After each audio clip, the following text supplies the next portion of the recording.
በስመ አብ ወወልድ ወመንፈስ ቅዱስ አሐዱ አምላክ አሜን። የማልኮስ ጆሮ። ማልኮስ የሊቀ ካህናቱ ግቢ ከሚጠብቁትና በቤተ መቅደስ ጋር የተያያዘ የጸጥታ ሥራ ከሚሰሩ ባሪያዎች አንዱ ነው።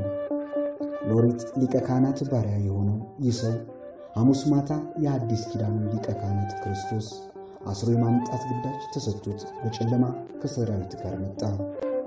ይህ ወታደር አፍታም ባልቆየው ብዙ ተሳታፊ ባልነበረውና ሳይጀመር በቆመው ውጊያ ላይ ጆሮውን ያጣ ብቸኛው ቁስለኛ ሆነ።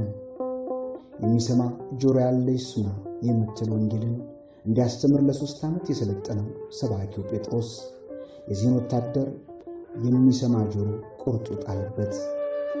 እንደ ጥፍርና እንደ ጠጉር ተቆርጦ ሊበቅል የማይችል ጆሮን ቆርጦ ሲጥለው ሲጠሩት አቤት ማለት የሚጠይቀውን የሊቀ ካህናት ግቢ ሥራውን አደጋ ላይ ጣለበት።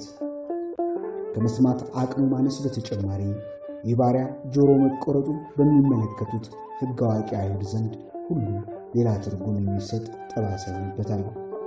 በኦሪት ሕግ መሠረት አንድ ባሪያ ለ6 ዓመታት ከተገዛ በኋላ በ7ኛው ዓመት ነፃ እንዲወጣ መብት ነበረው። ይህ ባሪያ ነፃ መውጫው ጊዜ ደርሶ ነፃ ላውጣ ብሎ ጌታው ሊያሰናብተው በተነሳ ጊዜ የጌታዬ ቤት ኑሮ ተመችቶኛል፣ ነፃ መውጣት አልፈልግም ብሎ በባርነት መቀጠል ከፈለገ ጆሮውን ተተርትሮ ወይም ተበስቶ የዘላለም ባሪያው እንደሚያደርገው ሕጉ ያዝ ነበር።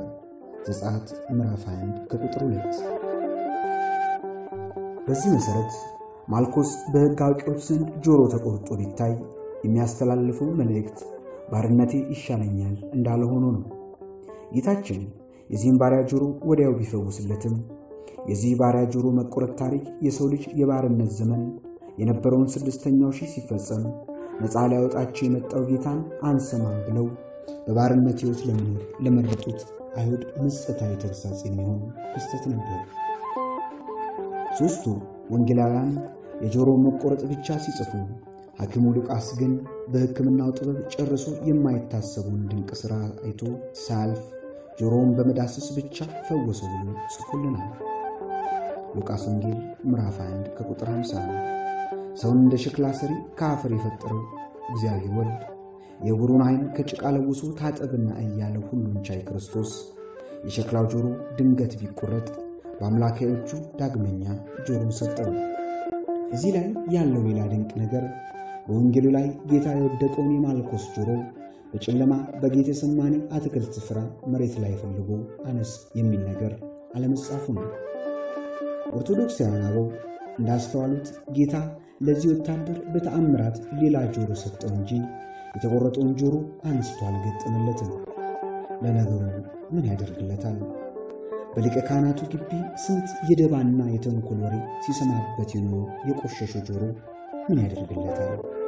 የአምላክ እጅ የተዳሰሰ አዲስ ጆሮ አይሻለውም ትላላችሁ? ይህ በክፉ ወሬዎች ብዛት የቆሰሰ ጆሮአችን ተቀይሮ እንዲህ አይነት ጆሮ የሚሰጠን ከሆነ ጴጥሮስ መጥቶ የእኛንም ጆሮ ምን ነው በቆረጠልን? በቅዳሴ ላይ ቆመን አቤቱ አንተን ብቻ የሚሰሙ ጆሮች ስጠን ብለን የምንለምነው ለዚህም አይደለም። ጆሮ የተፈወሰው ባለ 3 ጆሮ ማልኮስ ለፈወሰው ጌታ ምን መልሶለት ይሆን? ከጌታ እግር ስር ተደፍቶ ማረኝ ብሎት ይሆን? ስለ ጌታ አምላክነት መስክሮ ሰማዕት ሆኖ ይሆን? ቅዱስ ኤፍሬም ሶርያዊ እንዲህ ሲል መልሱን ሰጥቶናል። ማልኮስ ጆሮውን ለፈወሰው ጌታ ውለታውን በናስር መለሰ። የፈወሰውን ጌታ ኳሊታ አስሮ እያዳፉት ይዞት ሄደ። ይደንቃል። በተደረገለት ታምር እንኳን ደንግጦ ወደ ቤቱ አልሄደም። ወስብሐት ለእግዚአብሔር።